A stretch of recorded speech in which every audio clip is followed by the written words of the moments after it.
Bismillahirrahmanirrahim. Assalamualaikum warahmatullahi wabarakatuh.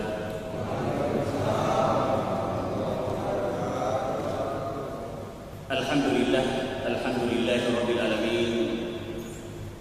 Wassalatu wassalamu ala asyrafil anbiya'i wal mursalin wa ala alihi wa sahbihi ajma'in, amma ba'd.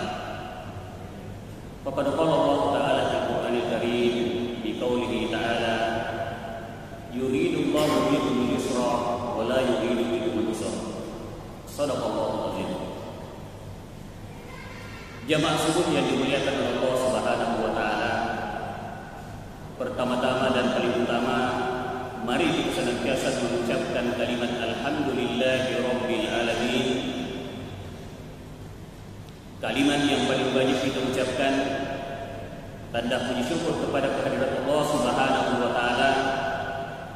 Alhamdulillah kita bisa diberikan hidayah, inayah, wikayah serta kesehatan dan kehidupannya yang dipinjamkan oleh Allah Subhanahu wa taala kepada kita, yang merupakan satu kenikmatan yang tidak bisa kita nilai berapa nilainya, yang merupakan satu kenikmatan yang tidak bisa kita hitung berapa jumlahnya, sehingga di subuh yang penuh berkah ini alhamdulillah kita masih sempat hadir untuk melaksanakan kewajiban kita sebagai umat muslim yang alhamdulillah telah kita laksanakan sholat fardu subuh secara berjamaah. Salam dan taslim kita peruntukkan kepada junjungan Nabi besar Muhammad Rasulullah sallallahu alaihi wasallam. Nabi yang menjadi suri tauladan, Nabi yang menjadi contoh, Nabi yang menjadi panutan, Nabi yang menjadi uswatun hasanah, sehingga di setiap aktivitas keseharian kita, baik itu yang berbentuk muamalah, konsepnya hubungan kita sesama manusia, apalagi yang berbentuk ibadah, yang konsepnya hubungan kita dengan Allah Subhanahu wa taala, sekali lagi ada pegangan untuk hidup di dunia menuju ke akhirat kelak biiznillah. Jamaah yang dimuliakan oleh Allah Subhanahu wa taala, kalau berbicara tentang rukhsah, ini merupakan sesuatu yang berat kita bahas juga. Kenapa? Karena rukhsah merupakan kebalikan atau lawan daripada hukum Allah Subhanahu wa taala. Rukhsah ini untuk apa? Rukhsah ini bertujuan untuk meringankan kepada hamba Allah Subhanahu wa taala. Sehingga yang menjadi pertanyaan, apakah rukhsah ini khusus untuk ibadah atau di setiap aspek? Apakah khusus kepada ibadah saja atau juga boleh digunakan dalam hal muamalah atau dalam ahwal syakhsiyah dan seterusnya?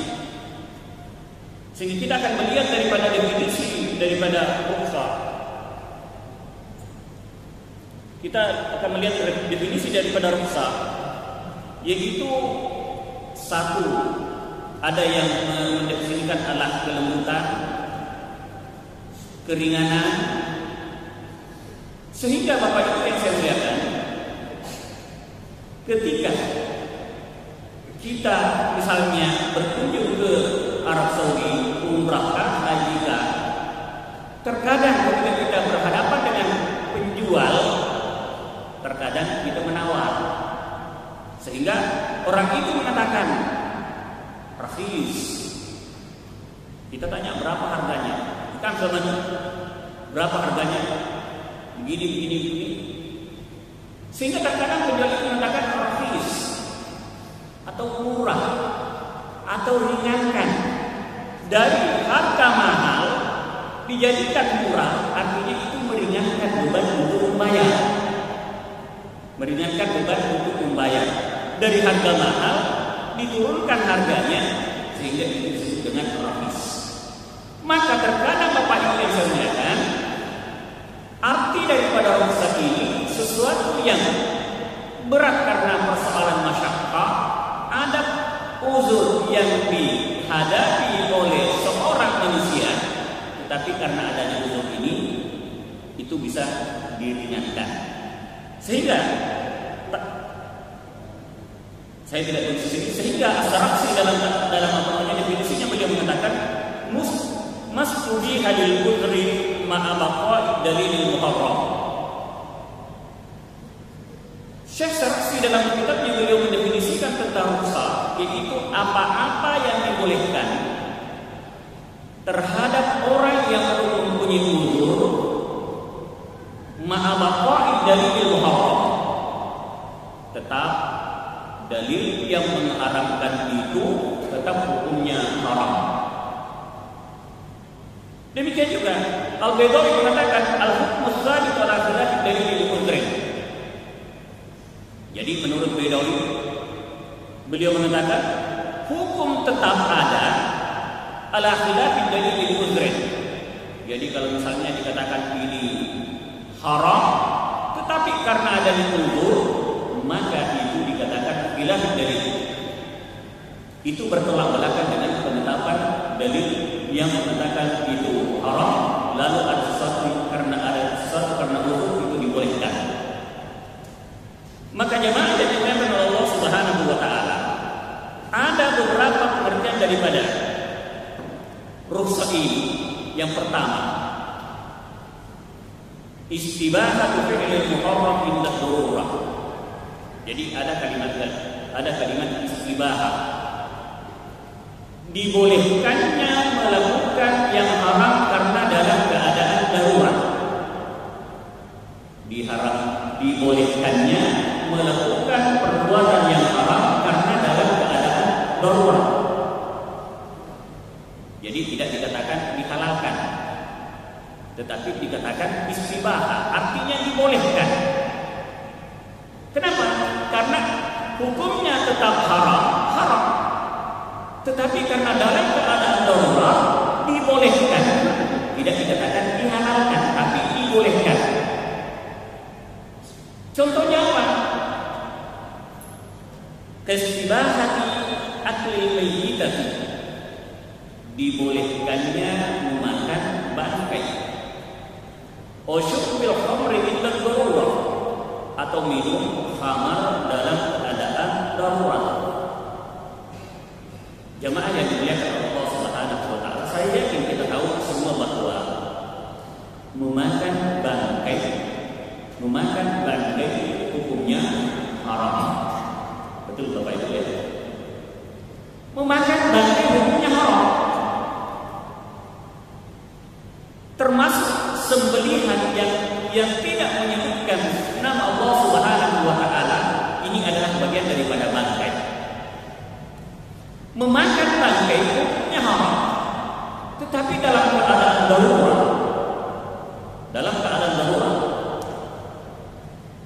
Mungkin misalnya kita katakanlah di tengah hutan, tidak ada makanan yang lain, sehingga ini bisa membinasakan diri ini. Kalau tidak memakan bangkai itu, bisa menghasilkan atau bisa mengakibatkan yang namanya meninggal dunia. Sehingga di sini, kalau tidak makan bangkai itu bisa meninggal dunia, maka berarti ini dalam keadaan darurat. Ini dalam keadaan darurat. Dalam keadaan darurat, bangkai yang tadinya diharamkan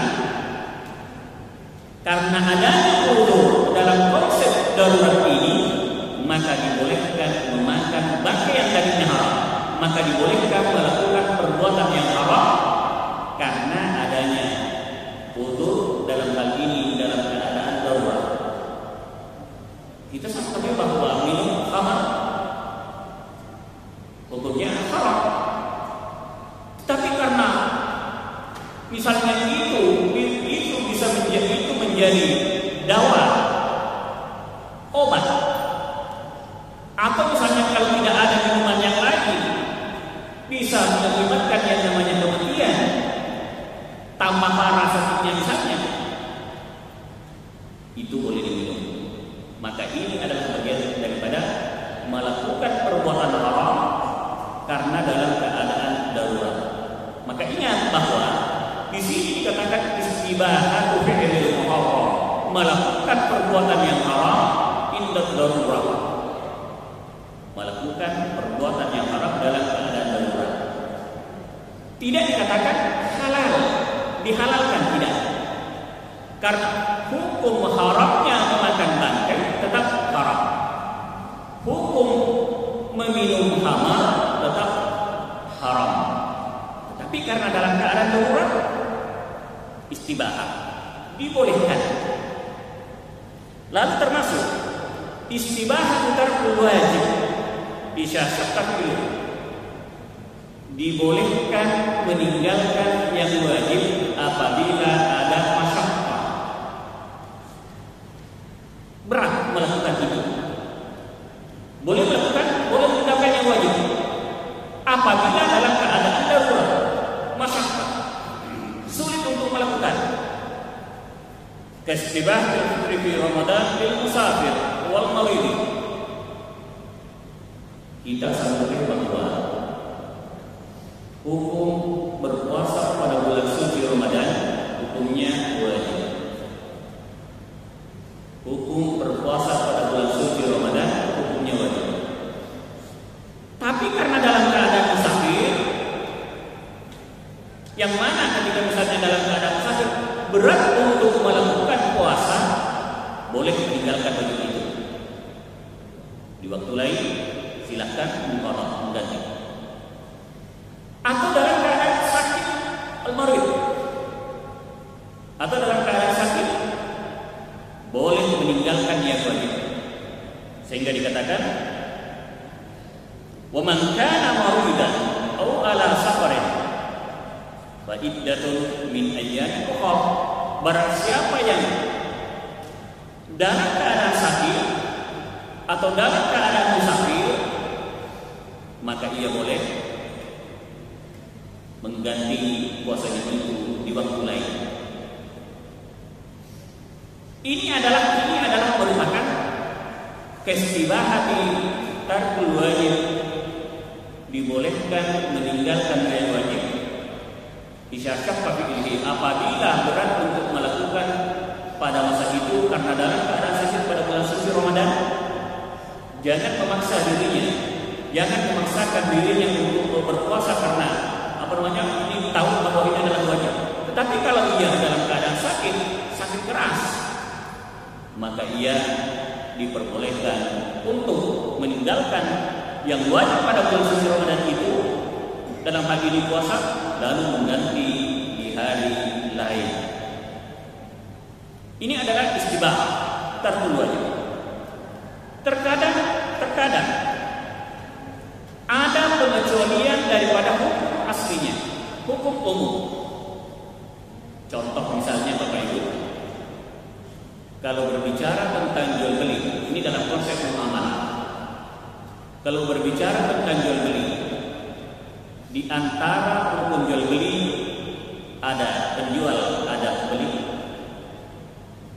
ada barang yang diperjualbelikan, ada barang yang diperjualbelikan, dan ada sigat, ijab, dan tabur. Ini adalah bagian daripada hukum jual beli. Nah, yang menjadi pertanyaan Bapak Ibu yang saya muliakan, terkadang kita melakukan transaksi jual beli yang mana barangnya belum ada, barangnya tidak ada, betul Bapak Ibu ya? Ibu-ibu di belakang biasa tidak melakukan transaksi jual beli barangnya tidak ada, biasa. Apakah dalam hal ini ketika kita melakukan transaksi jual beli yang mana barangnya belum ada, diperbolehkan? Pernah saya sampaikan di sini ketika membahas tentang istihsan, bahwa dalam proses usul fikih ketika itu masuk dalam kaidah istihsan itu diperbolehkan karena ada dua jual beli yang diperbolehkan meskipun barangnya tidak ada, yaitu jual beli salam dan jual beli istisna, minta untuk diproduksikan. Intinya sepakat bahwa saya ingin membeli meja seperti ini,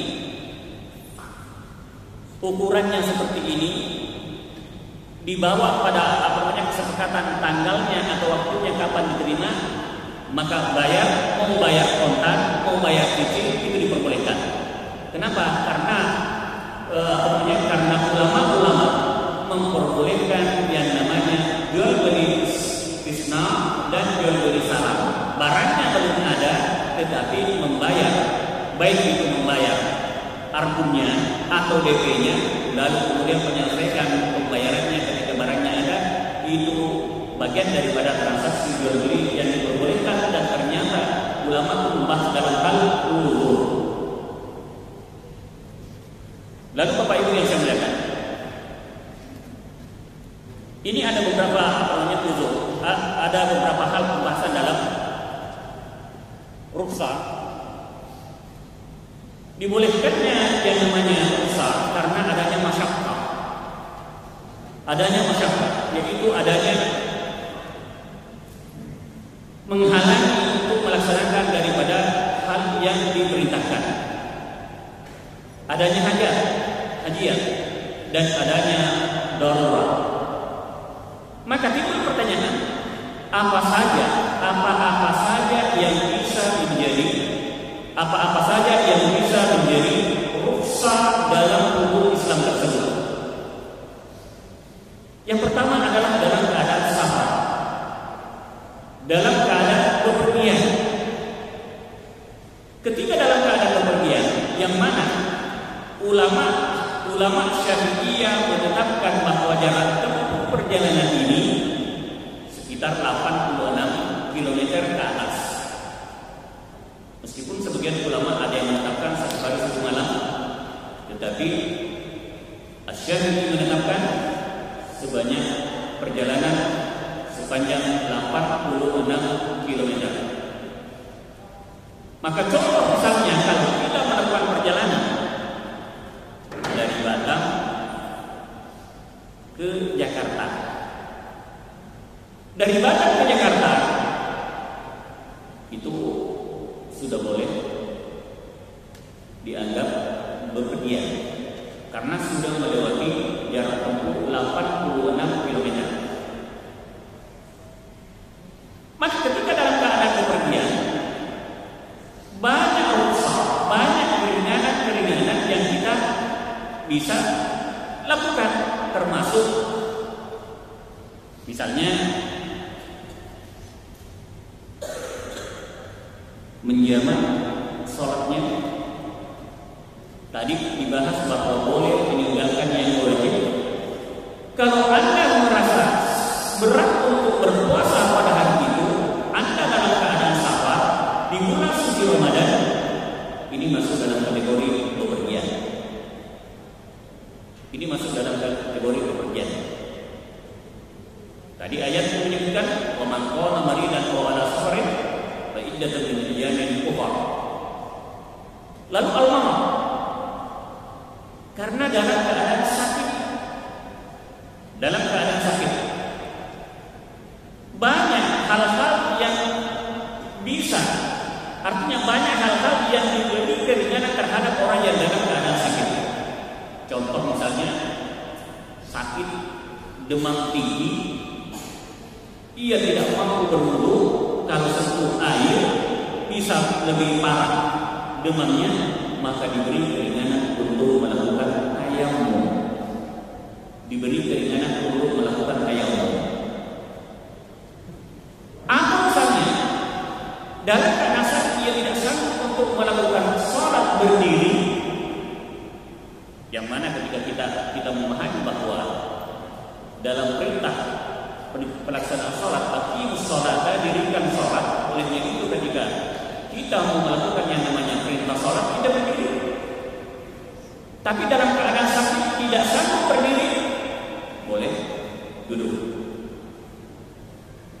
Tidak sanggup duduk, boleh baring. Tidak sanggup baring, boleh dengan imam isyarat. Kalau sudah tidak sanggup dengan isyarat, Masya Allah. Padahal kita sadar bahwa salat ini tidak pernah gugur kewajibannya, Bapak Ibu yang saya muliakan. Salat tidak pernah gugur kewajibannya. Beda dengan perintah-perintah yang lain, misalnya zakat. Kalau sebab hukumnya, misalnya cukup haulnya, cukup nisabnya, wajib dikeluarkan zakatnya. Tetapi apabila belum sampai satu haul atau belum cukup nisabnya, tidak wajib dikeluarkan. Kenapa? Karena tidak memenuhi rukun dan syaratnya. Demikian juga haji, apabila tidak mampu, berarti kewajiban itu tidak menjadi dosa apabila belum dilaksanakan. Kenapa? Karena belum mampu. Tetapi sholat tidak pernah gugur kewajibannya. Bapak Ibu yang saya muliakan, tidak sanggup berdiri, boleh duduk. Tidak sanggup duduk, boleh baring. Tidak sanggup baring, boleh dengan cara isyarat. Kenapa saya katakan bahwa sholat ini tidak pernah gugur kewajibannya? Hidup kita tetap wajib dilaksanakan sholat. Kita meninggal dunia, yang hidup wajib sholat kita. Makanya disebut dengan fardu kifayah. Jadi sholat tidak pernah gugur kewajibannya, Bapak Ibu yang saya muliakan.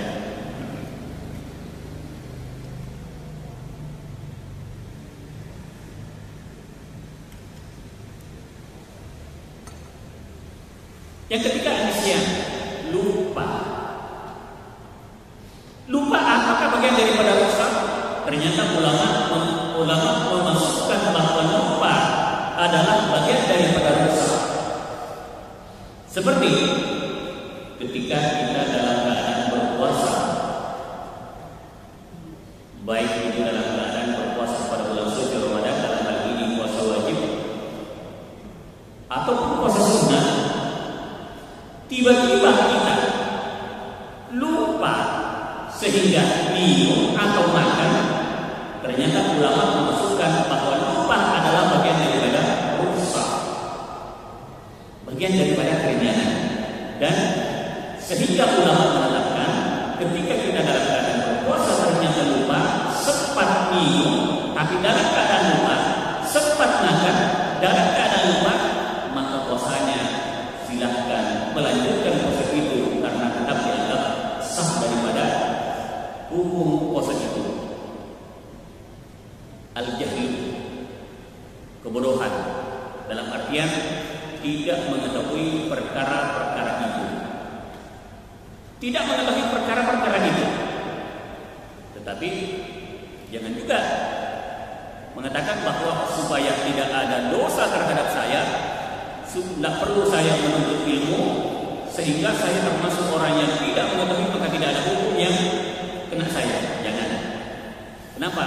Karena sekarang sudah banyak taklim, banyak sekali majelis taklim, maka tidak ada lagi alasan tidak belajar atau tidak mengetahui. Kecuali betul-betul memang tidak mengetahui. Seperti yang berlaku Bapak Ibu yang saya muliakan. Sudah beberapa tempat, sudah 2 tempat yang saya dapatkan pertanyaan ibu-ibu begini. Saya tidak tahu apakah berlaku di sini atau hanya di tempat luar sana. Jadi persoalan riba dia tanyakan, Ustaz, kami membentuk satu wadah silaturahmi, yang mana wadah ini disebut dengan koperasi. Jadi konsepnya koperasi. Setiap bulan misalnya kumpul-kumpul sekitar 100.000 per bulan. Kumpul-kumpul sekitar 100.000 per bulan. Kalau 10 anggotanya kali 100.000 berarti ada 1 juta, betul Pak ya? 100.000, 10 anggotanya berarti ada 100.000. Ternyata dia melakukan praktek. Kalau ada anggotanya yang membutuhkan pinjam, meminjamkan, tetapi mengembalikan, ada tambahan. Contoh misalnya temannya itu, anggotanya itu pinjam 500.000, 1 bulan kemudian harus diberikan 550.000 misalnya. Bapak Ibu, ini tambahan. Boleh? Boleh atau tidak? Katanya membantu anggota, lalu hasilnya itu diberikan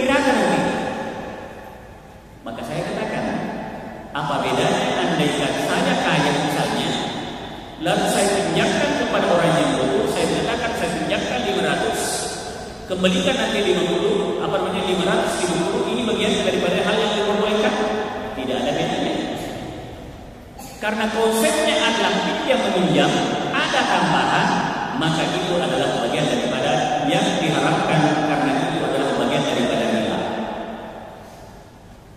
Maka ditanya, Ustaz, ini kami melakukan ini, betul-betul kami tidak tahu hukumnya. Maka kalau tidak tahu hukumnya, mudah-mudahan Allah Subhanahu wa taala mengampuni apa yang kita lakukan karena betul-betul tidak tahu. Sekarang sudah tahu, maka jangan lakukan. Karena bukan lagi ketidaktahuan, jangan sampai karena ada kemaslahatan di balik itu sehingga Bapak Ibu yang saya muliakan, sekali lagi kalau memang itu tidak ditahu, mudah-mudahan Allah Subhanahu wa taala mengampuni. Tapi kalau sudah ditahu, maka jangan lagi dilakukan. Maka al-jahlu adalah bagian daripada rukhsah, bagian daripada keringanan yang diberikan oleh agama. Al-ikrah, dipaksa. Kalau kamu tidak mengucapkan kalimat-kalimat kafir, saya bunuh kamu. Ini kalimat paksa, Pak. Dipaksa. Kalau dipaksa mengucapkan kalimat itu lalu dia mengucapkan, maka itu adalah bagian daripada keringanan. Itu adalah bagian daripada rukhsah. Hatinya tetap teguh bahwa ia tetap dalam ajaran Islam, tetapi ketika dia diancam, jika kamu tidak mengucapkan kalimat ini, maka lalu dia mengucapkan, kalau dia tidak mengucapkan akan dibunuh, maka itu adalah bagian daripada keringanan Bapak Ibu yang saya muliakan.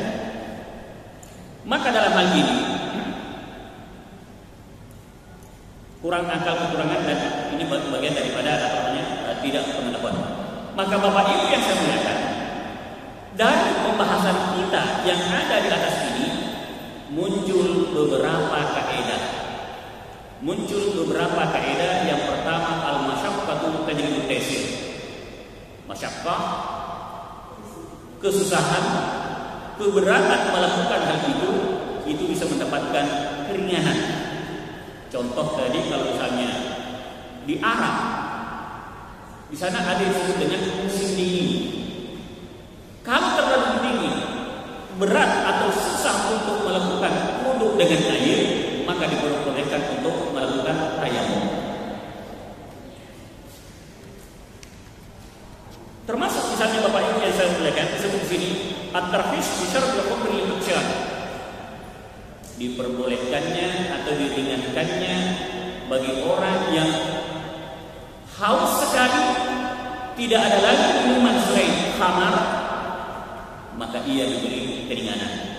Maka ia boleh meminum daripada khamar itu demi menyelamatkan jiwanya. Tidak diharapkan, tetapi dibolehkan untuk mengkonsumsi daripada khamar tersebut. Wa yaqulul mayyit lil jaw'an. Wa yaqulul mayyit lil jaw'an, memakan bangkai yang mana tidak ada makanan lain. Ia sudah merasa lapar betul. Kalau tidak makan, ia akan binasa, dalam hal ini meninggal dunia. Maka diperbolehkan baginya untuk memakan bangkai tersebut. Lalu yang terakhir Bapak Ibu yang saya muliakan, ada kaidah muncul ad-darurat tubihul mahzurat. Ad-darurat tubihul mahzurat. Karena dalam keadaan darurat, sehingga hal-hal yang diharamkan atau hal-hal yang diharamkan, yang dilarang, hal itu diperbolehkan. Sebagaimana firman Allah Subhanahu wa taala dalam Al-Qur'an, "Famadil turra ghaira baghin wala alin fala itsma alaih." Jadi kalau misalnya tadi diharamkan memakan bangkai, diharamkan untuk memakan minum khamar, diharamkan makan daging babi misalnya, tapi dalam keadaan darurat, tidak melampaui batas, tidak melampaui ketentuan, betul-betul hanya mengkonsumsi kebutuhannya, apa yang dibutuhkan, tidak berlebihan, tidak melampaui batas, fala isma alaih, tidak ada dosa baginya. Oleh itu Bapak Ibu yang saya muliakan, ini merupakan satu kaidah yang dimunculkan ad-darurat tubihu mahsubat. Yang mana saja termasuk ad-darurat, di antaranya hifdzuddin, menjaga agama, melestarikan agama. Yang kedua hifdzun nafs, menjaga jiwa. Yang ketiga hifdzul haq, menjaga akal. Yang keempat hifdzun nasab, menjaga keturunan. Dan yang terakhir hifdzul mal, menjaga harta atau menjaga harta benda. Demikian Bapak Ibu yang saya muliakan, ini sebagai mukadimah apa yang saya sampaikan. Mungkin lebih kita membuka dialog yang sampai ada hal-hal yang bisa kita diskusikan. Saya silakan. Baik. Jadi yang pertama, berkelahi lalu dilempar ke kaca atau terlempar ke kaca, ya kan? Lalu bagaimana untuk apakah itu masuk dosa atau gimana?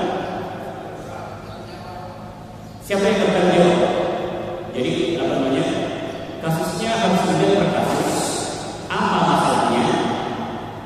Apa masalahnya? Jadi kenapa bisa timbul perkelahian itu sehingga dia berkelahi? Jadi terlemparnya ke kaca. Ini harus dilihat dulu permasalahan yang awal. Apa yang mengakibatkan ada perkelahian? Dan siapa yang memulai sehingga ada perkelahian? Jadi di sini tidak serta-merta saya sampaikan bahwa ini harus bertanggung jawab, karena itu pengadilan bisa bertanya kepada kedua pelakunya. Nah, pertanyaan kedua tadi,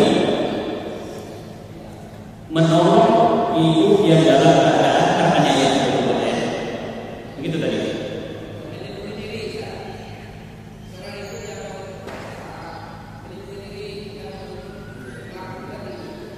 Dalam Islam ada disebut dengan ad-difa'un nafsi. Dalam Islam ada disebut dengan ad-difa'un nafsi, melindungi diri. Ada orang yang menyerang kita, lalu kita berusaha untuk melindungi diri kita, ternyata kita bunuh dia, misalnya. Lalu kita bunuh dia. Ini adalah bagian daripada ad-difa'un nafsi, melindungi diri. Itu secara hukum itu bagian daripada keringanan Bapak Ibu yang saya muliakan. Kenapa? Karena Islam dalam hal ini kedaruratan menjaga jiwa seseorang. Nah, ketika ada yang menyerang saja, lalu saya tidak yakin mati, mohon maaf, siapa yang mulai? Karena Islam menuntut yang namanya menyelamatkan agama, jiwa, akal, keturunan, dan harta. Waalaikumsalam warahmatullahi wabarakatuh. Jadi Bapak sudah dulu ternyata merasakan ada satu tetes, dua tetes, tidak perlu berbicara tetes, yang penting ada satu tetes kalau itu najis, maka sholatnya tidak sah. Kecuali Bapak itu dalam keadaan asal subaul. Biasanya kan ada orang tua yang sudah berumur asal subaul, air kencing, sedikit mengencing, ini bagian daripada penyakit. Sama dengan ibu ada yang namanya darah istihadah. Sama dengan perempuan, kan darah perempuan ada haid, ada nifas, ada istihadah. Haid 15 hari, istihadah 40 hari.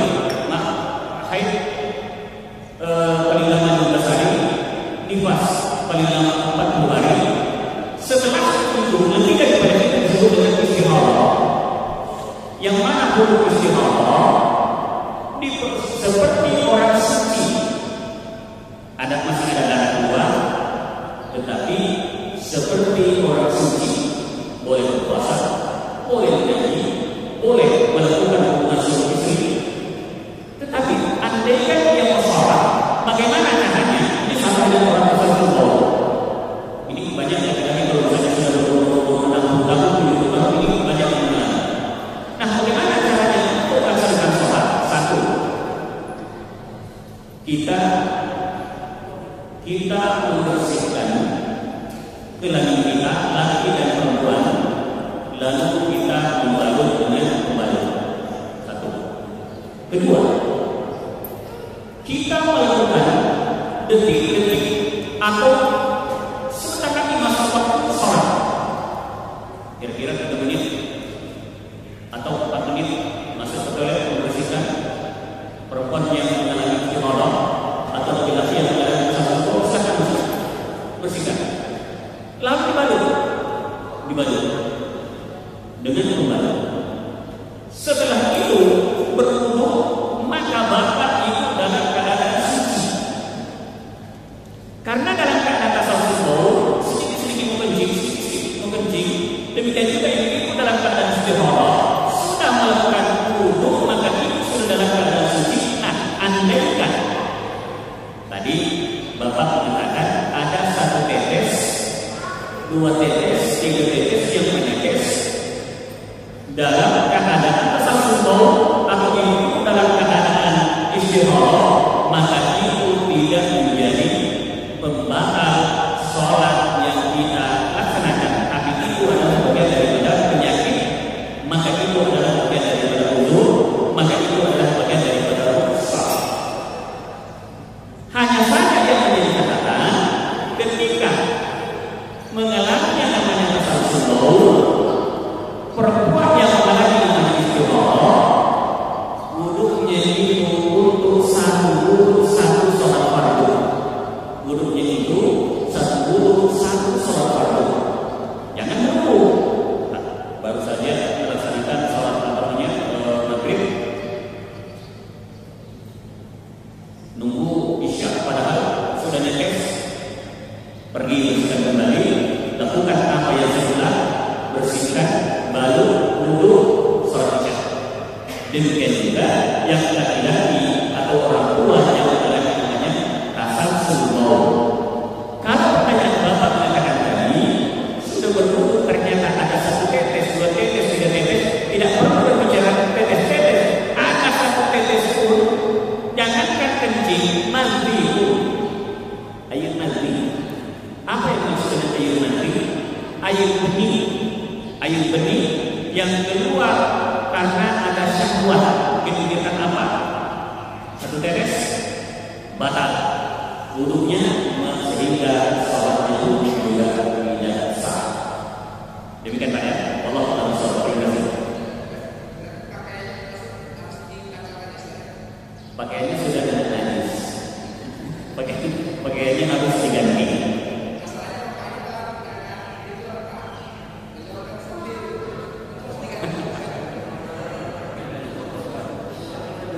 Cari bagaimana bisa mendapatkan sarung, karena itu bukan dalam keadaan darurat. Itu bukan dalam keadaan darurat.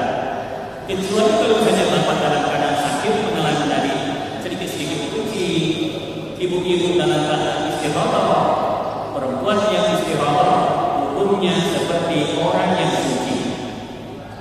Ia diwajibkan sholat, diwajibkan puasa, boleh membaca Al-Quran, dan boleh berhubungan suami istri Allah dan sholat. Terima kasih. Ia dalam keadaan sama, ya kan? Yang pada dasarnya orang yang sama punya keringanan untuk menjalankan sholatnya. Betul ya? Itu yang ditanyakan tadi ya. Sehingga yang menjadi pertanyaan, mana lebih afdal, menjamak atau tidak menjamak? Gitu ya. Dalam hal ini berbicara hukum tersebut, ada hukum wajib dan ada hukum sunnah. Ada hukum wajib dan ada hukum sunnah. Kalau tadi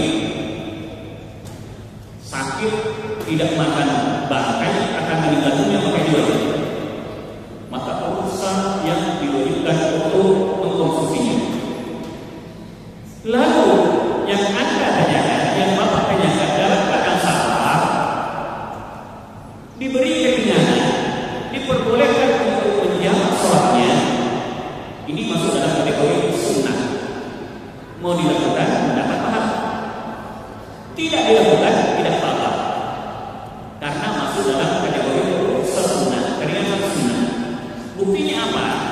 Contoh misalnya dalam keadaan safar, bapak ke Jakarta, ya. Contoh kecil misalnya bapak ke Jakarta, bapak dalam hal ini tidak diwajibkan sholat Jumat. Kan orang dalam keadaan safar tidak diwajibkan sholat Jumat. Tidak melaksanakan sholat Jumat, mengganti sholat zuhur, silakan. Anda melaksanakan sholat Jumat, sholat Jumatnya tetap sah. Padahal Anda tadi tidak diwajibkan untuk melaksanakan sholat Jumat, tidak termasuk kategori yang diwajibkan, karena Anda dalam keadaan safar, tidak dalam keadaan mustaqim, tidak dalam keadaan mungkin. 2 menit ada sedikit waktu, 2 menit. Ini terkadang menjadi kritik untuk perempuan. Perempuan kalau berbicara tentang sholat Jumat, biasanya terkadang menjadi perdebatan. Tadi saya katakan orang yang dalam keadaan safar tidak diwajibkan untuk sholat Jumat. Apabila yang melaksanakan sholat Jumatnya sah. Orang yang sakit tidak diwajibkan untuk sholat Jumat. Tapi apabila orang sakit melaksanakan sholat Jumat, Jumatnya tetap sah. Maka perempuan menurut ahli safar, ini anggota Majelis Ulama Mesir dalam kitabnya Al-Baitul, beliau mengatakan bahwa perempuan yang tidak diwajibkan melaksanakan sholat Jumat, tetapi apabila dia melaksanakan, maka Jumatnya tetap sah. Kalau dia sah, maka dia tidak perlu melakukan sholat zuhur lagi di rumah. Buktinya apa? Mungkin kalau di Indonesia nampak beberapa masjid tidak menyiapkan tempat sholat Jumat untuk perempuan. Di Arab, Masjidil Haram, Mekah, Madinah, banyak perempuan sholat Jumat. Sehingga pendapat ulama termasuk salah satu mengatakan, apabila perempuan yang tadinya tidak diwajibkan melaksanakan sholat Jumat, seperti orang sakit, seperti orang musafir, maka Jumatnya tetap sah. Tidak perlu lagi melaksanakan sholat zuhur sebagai pengganti. Kenapa? Karena kalau dia melaksanakan sholat zuhur, sementara sholat Jumat tetap sah, maka pada hari Jumat melaksanakan sholat fardu 6 sholat fardu. Sehingga sekali lagi, mungkin di Indonesia saja karena tidak dipersiapkan untuk perempuan sholat Jumat, sehingga kadang menjadi polemik. Di Arab banyak perempuan